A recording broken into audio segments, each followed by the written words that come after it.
ભાવનગર શહેરને મળશે એક ભવ્ય અને આધુનિક જિલ્લા જેલ.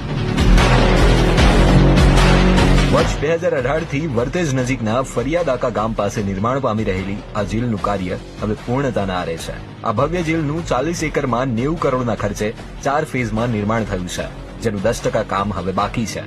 સુવિધાઓ વિશે સાંભળશો તો વિચારતા રહી જશો. જી હા,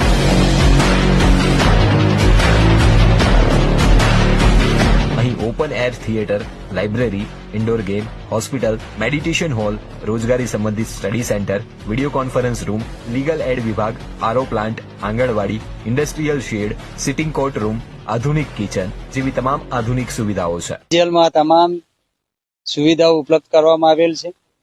ઉદ્યોગોનું આખું સેક્શન રાખવામાં આવેલ છે, એટલે મહત્તમ કેદીઓ રોજી મેળવી શકે અને પોતાને કોઈ હુનર શીખે એ માટેને તમામ પ્રયત્નો સરકાર દ્વારા કરવામાં આવેલ છે. જેલ બહારની વાત કરીએ તો જનસેવા કેન્દ્ર, કેન્ટીન સાથે વિઝિટર રૂમ અને ગૌશાળા પણ હશે. જૂની જેલમાં કેદીની ક્ષમતા 387 ની છે, જ્યારે નવી જેલમાં પુરુષ કેદી 620 અને મહિલા કેદીની 40 મળી 660 કેદીની ક્ષમતા રહેશે. સીસીટીવીથી સજ્જ આ પરિસર સુધારાત્મક કારાગૃહ તરીકે કામ કરશે, જે માર્ચ 2026 સુધીમાં તૈયાર થઈ જશે.